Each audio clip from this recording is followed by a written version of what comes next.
नमस्कार, V news में आपका स्वागत है। मैं हूं बलवीर वैद। आइए देखते हैं आज की ताज़ा तरीन खबरें।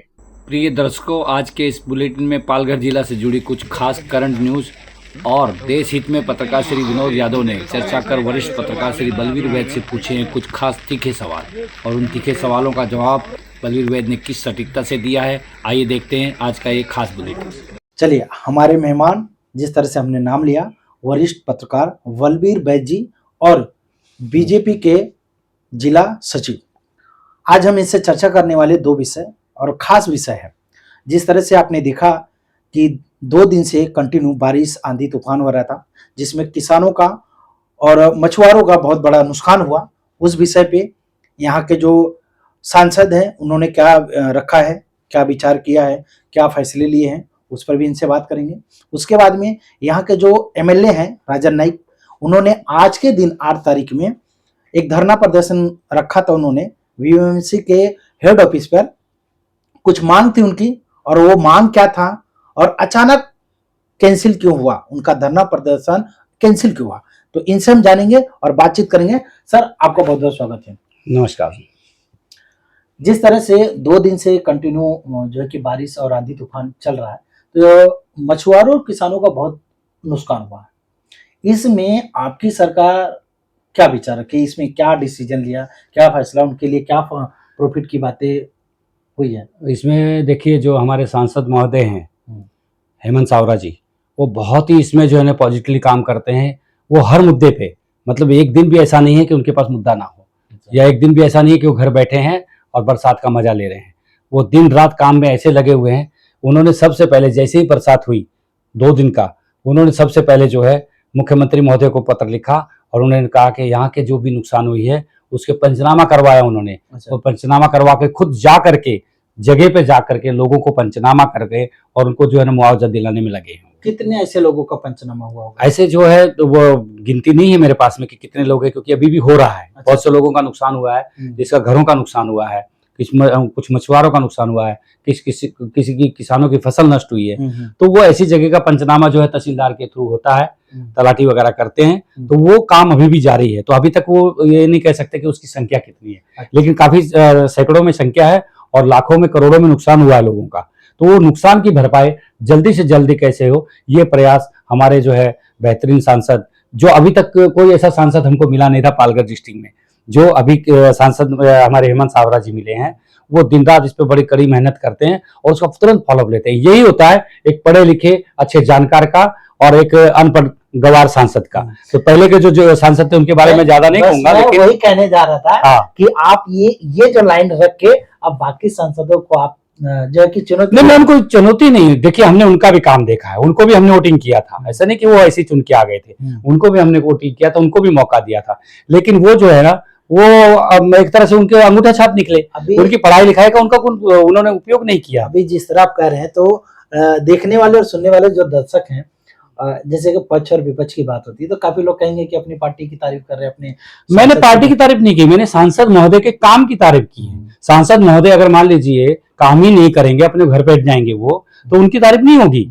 आज हमने जैसे जहाँ पे हमने एक वी न्यूज में हमने न्यूज चलाई थी, जिसमें हमने जो हमारे 2 सांसद ये हैं एमएलए, उनको हमने दिखाया था कि ये बेकार हैं, क्योंकि काम नहीं कर रहे थे, वो घर बैठे थे, फंक्शनों में बिजी थे।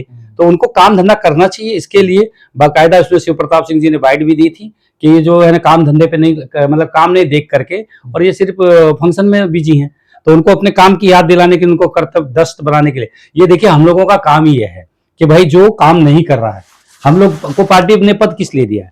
हम लोग क्या जो अभी भाजपा के जिला सचिव में, तो हम लोगों का काम ही है कि पार्टी का काम कैसा चल रहा है, कहाँ पे हम लोग कम पड़ रहे हैं, कहाँ पे हमारा अच्छा काम नहीं है, कहाँ पे रिस्पॉन्स, उस चीजों पे नजर रखनी चाहिए और उसको समझाना चाहिए, बोलना चाहिए। ये नहीं कि चापलूसी करे, इनके सबकी चापलूसी करते हुए और इनको इनके काम ना बताए। ये चापलूसों का काम होता है। हम पत्रकार भी हैं तो हम चापलूस नहीं हैं, हम अपने काम में निपुणता से लगे हुए हैं। ओके, चलिए, मैं थोड़ा सा और इस सवाल में कुछ और ऐड करना चाहूंगा जी। जिस तरह से किसान और मछुआरे का नाम हम लोगों ने लिया है, उसी तरह और भी तो लोग हैं जिस बारिश और तूफान से ग्रस्त हुए होंगे। जी बिल्कुल, मैंने कहा ना, बहुत से लोगों का घर के पतरे टूट गए हैं, कमेलू टूट गए हैं, नुकसान हुआ है, बहुत अगर किसी की दीवार गिर गई है। तो पंचनामा जो है तलाटी में कल ही जाकर के तहसीलदार साहब कोष्टी साहब हैं, उनसे मैं कल ही इस विषय पे चर्चा करके आया हूं। इसमें मैं जरा सा चाहूंगा कि इस पर्दे एक थोड़ा सा पर्दा मुझे दिखाई दे रहा है जी। कि जो आम आदमी जिनको समझ में नहीं आता, ये तलाटी के लोग जाके कर रहे हैं या हमको जाके कराना पड़ेगा? नहीं नहीं कि नहीं, हमारा तलाटी नुकसान के लोग खुद जा करके उन्होंने जो है ना, तलाटी को पूरे, जैसे एक गांव में जाते हैं, उस गांव में जाकर के पूरे वहां के वो जो आंगनवाड़ी की नगर सेविका हैं उनको लेते हैं साथ में, अच्छा। जो कार्यकर्ता उनको लेते हैं और वो घर घर जाकर के पूछते हैं किसका क्या नुकसान हुआ है भाई, हाँ। और वहीं पे पंचनामा करने के लिए तलाटी होता है। अच्छा। पंचनामा किया जाता है बाकायदा, इनका इतना इतना नुकसान हुआ है, ये चीजें टूटी है, और वो पंचनामा की रिपोर्ट तुरंत जो है सरकार को भेजी जाती है, अच्छा। तब सरकार उसको फंड रिलीज करेगी। तो ये जितना जल्दी तत्परता से काम होगा उतना जल्दी उनको मुआवजा मिलेगा। ओके, ठीक है, चलिए ये तो हो गया। और दूसरा मेरा सवाल था, जैसे मैंने पहले ही बोला कि 2 सवाल है, और दूसरा सवाल है कि जो राजन नाईक जो यहाँ के एमएलए हैं, और उन्होंने आज के दिन मतलब 8 तारीख के दिन पे एक बीवीएमसी के हेड ऑफिस पे उन्होंने धरना प्रदर्शन के लिए कहा था, और लेकिन अचानक वो कैंसिल हो गई। मतलब कुछ उनकी मांग थी और अचानक से कैंसिल हुआ। क्या है ये मामला? किस तरह से आप मतलब इसको दर्शकों को बताना चाहेंगे? देखिए, उन्होंने जो है ना, राजन नाईक जी, स्नेहा पंडित जो हैं, उन्होंने स्नेहा पंडित दुबे, आमदार जो अभी नए नए चुन करके आए हैं हमारे, ये दोनों लोग भी अभी तत्पर हो गए हैं, पहले से ज्यादा तत्पर हो गए हैं, और ये हर मुद्दे को ध्यान में देते हैं। तो इन्होंने जनता के कुछ मुद्दे थे, जैसे कि अभी करवाड़ मतलब घर का हाउस टैक्स, हाउस टैक्स पे बेनतहा बढ़ोतरी कर दी गई और जबरदस्ती वसूला जा रहा है, लोगों को जो है सील किया जा रहा है, किसी को शटर तोड़ा जा रहा था, जेसीबी लेकर के शटर को तोड़ दे रहे थे। हाँ। तो ये चीजों के लिए मैंने खुद पत्र लिखा। अच्छा, मैंने सावरा जी को बताया। हाँ, मैं रोकूंगा आपको। जी जी। जिस तरह से आपने कहा लोगों का शटर उखाड़ा जा रहा है, अच्छा कुछ चीजें मैंने भी नोटिस किया, मेरे भी चैनल पे चले हुए हैं, हमने भी खबरें दिखाई हैं कि मतलब जो गाला मतलब की है 10 साल 12 साल से बंद है, लेकिन मतलब बीच बीच में वो मतलब घर पट्टी वगैरह भर रहे हैं, टैक्स वगैरह भर रहे हैं, लेकिन कुछ मतलब 1-2 साल से उन्होंने नहीं भरा, तो उसके भी जाके शटर वगैरह उखाड़ दिए क्या? नहीं, ये दादागिरी है, ये सही नहीं है, ये दादागिरी है, ये दादागिरी नहीं होनी चाहिए, इतनी भी सख्ती नहीं होनी चाहिए। ये क्या अंग्रेजों का राज है क्या? ये तो अंग्रेजों के जमाने में हुआ करता था भाई। जो दूसरे राज करता है वो हमारे को शोषण करेंगे कि हमारे लोग का जो है नुकसान हमारे लोग करेंगे। तो ये शासन प्रशासन है, ठीक है, वो नियम के मुताबिक, उनको जो नियम के मुताबिक करना है, सब एक तरह से सील लगा सकते हैं। सील लगाने का मतलब ये है कि आपको जो है ना भाई पैसा भर दिया, आपकी सील निकाल के खोल, कोई नुकसान नहीं हुआ लोगों का। लेकिन शटर तोड़ देना, 5,000, 10,000, 15-20,000 रुपए का नुकसान कर देना, दीवार गिरा देना, ये नियम में नहीं बैठता है। तो ये ऐसा ये इसका क्या हो सकता है? अगर जिस अधिकारी ने जाके वो शटर उखाड़ दिया, वो नुकसान हो गया, वो टैक्स तो भरेगा, व्यक्ति जो है घरपट्टी का जो भी टैक्स है वो तो भरेगा उसको, लेकिन जो नुकसान कर दिया, अगर उसने गलती की है तो उसको नोटिस दिया जा सकता है, और जो उसके कर्तव्य दक्षता है उसमें उसको विघ्न मतलब ये हो सकता है कि भाई आपने अपना काम ठीक से नहीं किया। आपने जाकर के, ठीक है, आप घरपट्टी वसूली कर रहे हो, लेकिन किसी को जबरदस्ती बेघर करने का काम तो नहीं कर सकते ना, दादागिरी नहीं कर सकते। जो नियम के मुताबिक बैठता है वो कर सकते हैं, वो वसूलना भी चाहिए, क्योंकि जब तक घरपट्टी नहीं वसूलेंगे तो यहाँ का विकास कैसे होगा? जब तक पानी पट्टी नहीं वसूलेंगे यहाँ का विकास कैसे होगा?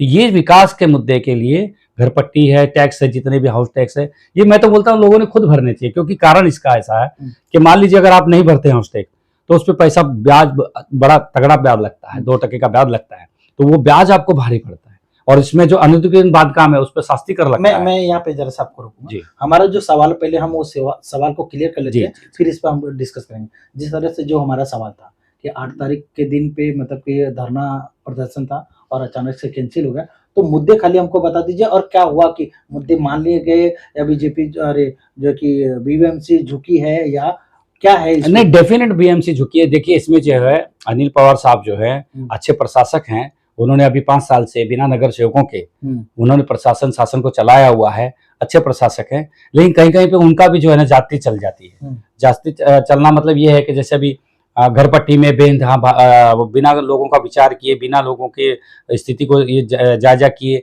बिना कोई ये कि भाई सजेशन लिए कि कितना % बढ़ाना चाहिए, एक नॉमिनल बढ़ा देते तो चल भी जाता कि भाई थोड़ा नॉमिनल बढ़ा रहे हैं करके डबल कर देना, ये सरासर गलत है। तो उसके विरोध में मैंने भी पत्र लिखा, आमदार साहब को भी लिखा और सांसद महोदय को भी लिखा। ये मुद्दे मैंने सबसे पहले मैंने उठाया था मुद्दा, और तब जाकर के वो आमदार साहब ने उसको मद्देनजर लेते हुए और उन्होंने इसको भाजपा का आंदोलन प्रदर्शन रखने का आज का कार्यक्रम था हमारा। अच्छा, हाँ। तो मतलब तो उन्होंने मुद्दा अब ऐसा है कि वो घर पट्टी जो वार्ड है उस पर एक समिति बनाई है, उसको रद्द किया गया फिलहाल। और जो वो समिति बोलेगी कि भाई इसमें इतना परसेंटेज बढ़ना चाहिए, उसमें सर्वपक्षीय समिति है, खाली एक भाजपा के लोग ही नहीं है, सर्वपक्षीय जो समिति बनी है, तो वो सर्वपक्षीय समिति जो है आपस में डिसाइड करके बताएगी इस पे क्या गलत और क्या सही।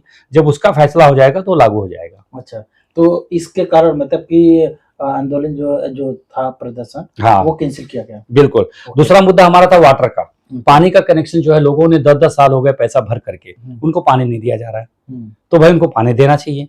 और अब जो है उन्होंने पहले से पैसा भरा हुआ है तो आप उससे दोबारा पैसा ना लें। इसी वजह से टैंकर लोभी का जो है धंधा बहुत तेजी से चल रहा है, तो इस पे भी रोक लगेगी। अभी जो है उसका जो है पैसा जो भर चुका है उसको पानी कनेक्शन दे, ये बोलना है हमारे आमदार साहब का। आमदार साहब इस मुद्दे पे जोर से भिड़े हुए हैं और इसी वजह से जो वो कहीं ना कहीं ये लोग मानते नहीं है, तो ये नहीं मानते, तो इसके लिए अभी आमदार साहब ने अभी हर छोटी मोटी बात को तो जाकर के वो मुख्यमंत्री को नहीं कहेंगे ना, कि भाई हर चीज में छोटा सा कुछ हुआ कि जाके मुख्यमंत्री साहब को बोलेंगे, छोटा सा कुछ हुआ कि मुख्यमंत्री साहब। जब इनसे नहीं होगा, पहले अपनी ताकत लगा रहे हैं। आज बहुत से लोग हैं, उन्होंने बोला कि भाई भाजपा को होकर के और आप खुद ही मोर्चा निकाल रहे हैं, आपकी सरकार है। तो ये सवाल उठा, ये सवाल हमको भी समझ में आया कि हाँ भाई बात तो सही है। तो इसीलिए, लेकिन एक प्रेशर बनाने के लिए, क्योंकि जब आप जो है कोई चीज करते हैं, आखिर वो भी IAS ऑफिसर हैं, प्रशासनिक हैं, उनको भी तुरंत नहीं हटाया जा सकता है कि जैसे बोल दिया कि भाई इनको तुरंत हटाओ और वो हट गए। ऐसा मुद्दा तो हम यहाँ भाजपा के जो पदाधिकारी हैं, भाजपा के हम लोग सेवक हैं, हम यहाँ के जनता के सेवक हैं। तो जनता की जो मांगे हैं, जो उचित मांगे, उनको मनवाने के लिए हमको कुछ भी करना पड़े, धरना करना पड़े या कुछ भी करना पड़े, हम उनके साथ में रहेंगे। तो ये आमदार साहब ने ये दिखा दिया कि भाई मैं भले आमदार हूं, लेकिन कहीं पे अगर तुम्हारे साथ गलत हो रहा तो मैं तुम्हारे साथ सड़क पे भी बैठूंगा। लेकिन इसका विपक्षियों ने गलत मतलब कि अपने उनकी सोच है वैसी कि उनकी का मतलब क्या MLA होने का क्या फायदा जब उनको धरना प्रदर्शन करना। हाँ, सही बात है। तो ये इससे उनको मतलब उन्होंने एक आरोप लगा, कमजोर भी बताया। नहीं कह सकते हैं, कमजोर कह सकते हैं, कुछ भी कह सकते हैं, लेकिन मैंने क्या बताया आपको कि हर चीज के लिए ऐसा नहीं होता है। अब कहीं पे ऐसा लगा कि भाई ये कहीं तो भी ये मुद्दा जो है कमजोर पड़ रहा है या इस पे ध्यान नहीं दिया जा रहा है, तो आमदार साहब ने अगर 10 लोगों को मतलब ये करके अपना इकट्ठा करके और वहां पे अगर अपना रोष प्रकट कर रहे तो उसमें क्या गलत है? मुद्दा गलत नहीं है ना, कि अगर वो मुद्दा गलत लेके बैठे हैं कि भाई और धरना प्रदर्शन करने के लिए भाजपा को झोंक दे रहे हैं, तो ऐसा तो नहीं है। ये मुद्दा तो लोगों का है, तो लोगों के लिए तो भाजपा सदैव तत्पर है। चलिए, ये तो हो गया हमारा, और अपने मुद्दे भी बता दिए। हाँ, इसमें एक दो मुद्दा और था, जैसे अभी निविदा जो है, निविदा जो है, कुछ लोगों ने क्या किया, जो टेंडर लेते हैं, टेंडर में उसने कुछ लोग पीछे हट जाते हैं और कुछ लोग जो है उसमें टेंडर में बराबर नहीं उतरते हैं, खड़े नहीं उतरते हैं और पीछे हट जाते हैं, तो उन लोगों पे कार्रवाई करने की भी मांग रखी थी। अच्छा। तो लेकिन वो शासनिक विषय है, उसके लिए सरकार से जो है, क्योंकि उनको कैसे उनको ब्लैक लिस्ट ऐसे नहीं किया जा सकता जब तक कि उसका कुछ कसूर नहीं है, ठोस कसूर नहीं है, तब तक उसको ब्लैक लिस्ट नहीं किया जाता है। तो वो भी उसके लिए सरकार से उससे परमिशन ली जा रही है। इस तरह का लेटर जो है अनिल पवार साहब ने दिया है। तो और बाकी जो विकास काम जो रुके पड़े हैं, उन विकास कामों में तेजी लाना चाहिए। तो उसके लिए भी अनिल पवार साहब ने कहा है कि हम फंड इकट्ठा किए हैं, फंड इकट्ठा किया जा रहा है। जैसे 75% फंड हमारा इकट्ठा हो जाएगा, वैसे हम विकास काम को और गति से करेंगे। तो ये जो सारे मुद्दे जो जनता के हित में मुद्दे थे, ये सारे के सारे मुद्दे जो है ये हल हो गए, और इसलिए आप जो है इसके ऊपर धरना प्रदर्शन ना करें, ऐसी उन्होंने रिक्वेस्ट की। अभी चलिए, अब चलते चलते आखिरी में एक आखिरी सवाल है, और इसके लिए मैं एक लाइव में हमने बोला था तो बहुत सारे लोग नाराज हो गए, और आपके ही पार्टी के लोग नाराज हुए। मैं वो दरअसल, आप पत्रकार हैं इसलिए मैं वो सवाल आपके सामने रखना चाहता हूँ, क्योंकि सवाल तो हमारा 2 ही था, लेकिन ठीक है, रखना वो जरूरी है। तीसरा सवाल है, एक प्रस्ताव मतलब तैयार हुआ है बीजेपी सरकार की तरफ से, डिजिटल डाटा प्रोटेक्शन एक्ट। इसके बारे में आप जानते हैं जी? इसके बारे में तैयार किया गया है, ये बहुत जल्द ही सरकार लागू कर देगी। जिस तरह से अलग अलग मुद्दों पे लोगों देश की जनता को भटका कर दूसरे जो है कि नियम कानून बीजेपी सरकार लाती रही है, ये आपने देखा है। तो इस बार भी ये तैयारी है, डिजिटल डाटा प्रोटेक्शन एक्ट, जिसमें थोड़ा सा मेरे हिसाब से मैं बता देता हूँ, फिर आप बोलिए। इसमें क्या है कि जो मौलिक अधिकार है एक आम जनता का, एक पत्रकार का, एक यूट्यूबर का, वो पूरी तरह से बंद हो जाएगा। मतलब जिस तरह से अगर मुझे आपकी खबरें दिखानी है तो मुझे आपका परमिशन लेना पड़ेगा। आप चोर हैं, बलात्कारी हैं, भ्रष्टाचारी हैं, अब मुझे आपसे पूछकर खबरें दिखाना पड़ेगा। नहीं दिखाया तो 250 करोड़ का जुर्माना है, और नहीं भरा तो 500 करोड़ हो जाएगा। क्या कहेंगे इस पर आप? नहीं, इस पर जो है एक्चुअली सेंट्रल गवर्नमेंट का ये प्रस्ताव है, और उसमें पक्ष विपक्ष सभी लोग रहते हैं। उस पर तब जाके प्रस्ताव होता है, उस पर वोटिंग होती है, तब जाके कोई चीज़ लागू होती है। ऐसे नहीं हो जाता है।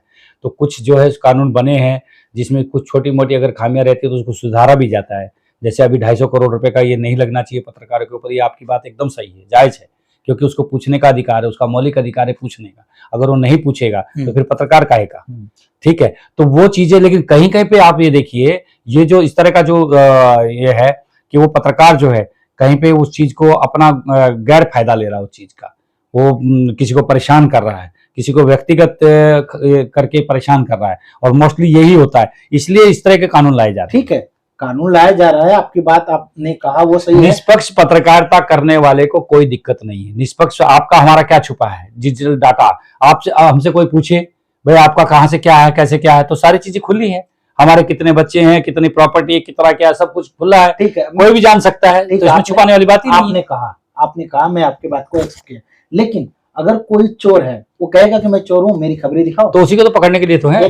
कोई बलात्कारी है वो कहेगा कि मैं बलात्कार हूं, मेरी खबरें तो साहब, जहां आप सही होते हो वहां आपके ऊपर नहीं होगा ना। वहां कहीं लिखा ही नहीं है, उसमें कहीं नहीं लिखा है। सुधार वो सही चीजें हैं, ऐसा नहीं है। जैसे अभी कुछ कानून जो है, जैसे मैं आपको बता दूं, कुछ कानून का मिसयूज होता है। अब जैसे 498 है, दहेज उत्पीड़न, इसका मिसयूज 90% मिसयूज होता है। ये आप भी जानते हैं, पुलिस वाले भी जानते हैं, सामाजिक कार्यकर्ता सब लोग जानते हैं। लेकिन ये एक अधिकार जो है महिला वर्ग को दिया गया है, क्योंकि उनके साथ कहीं ना कहीं अन्याय होता है, दबाव होता है, इसके लिए उनको दिया गया है, खास प्रोटेक्शन दिया गया उनको।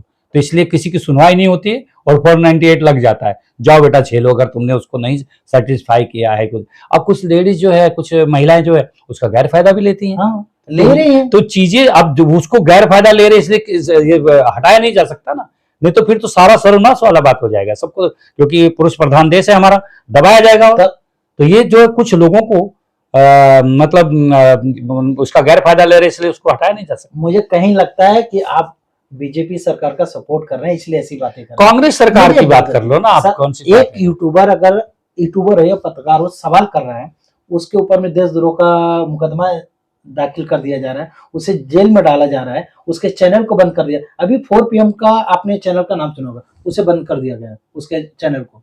क्यों? देखिए, कुछ सरकार के खिलाफ खबरें दिखा रहा था। सरकार के खिलाफ एक मिनट, जिस हम सरकार के खिलाफ डेली खबरें दिखा रहे हैं, अभी हमने बताया नहीं आपको। मेरा एक सवाल, कुछ हो तो सवाल पूरा हुआ नहीं। आप पत्रकार हैं, आपको इतना मालूम है कि सरकार 99% सही काम कर रही है और 1% गलत की है, उस पर भी एक पत्रकार का हक बनता है कि वो सवाल करे। नहीं, बिल्कुल सवाल तो करना ही चाहिए। अब जब अगर वहां पे लिखा ही नहीं है कि आप पूछ सकते हो, अगर वहां पे लिखा हो कि हाँ पत्रकार को, यूट्यूबरों को, देखिए दूसरे देशों में भी पत्रकारिता चल रही है। कुछ चीजें ऐसी होती है जो देश हित में होती है और देश का मुद्दा होता है, और जिसको लीक नहीं करना चाहिए, जिसके ऊपर सवाल नहीं उठाना चाहिए, उसको हम लोगों को देश हित के हिसाब से मान लेना चाहिए। तो कुछ चीजें ऐसी है जहाँ पे देशद्रोही की बात कर रहे हैं ना आप, कि आप जो है, आपको जो है ना ये चीज डिस्क्लोज नहीं करनी है। आप बताइए, जैसे अभी इसको जो मुजरिम पकड़े जाते हैं उसको क्यों चेहरा ढकते हैं, क्यों उनका नाम छुपाया जाता है? अब जैसे मान लीजिए कोई बलात्कार का केस है तो उसमें नाम छुपाया जाता है, चेहरा ढका जाता है, यहाँ तक कि महिला को दिखाया नहीं जाता है, वाइट भले दिखाए तो ब्लर करके दिखाएं। तो सब सिस्टम है ना, क्योंकि उसकी बदनामी ना हो। नहीं तो उसका सिस्टम ये तो नहीं कि भाई तुम इसको तो फंसा दो और इसको ना। आजकल जो है आरोपियों को भी चेहरा नहीं दिखाते हैं, आप देखते हैं। तो इसका कारण क्या है? अब चेहरे के, अब वो आरोपी है नहीं है, कौन है उसके पीछे, ये बड़ा विषय है।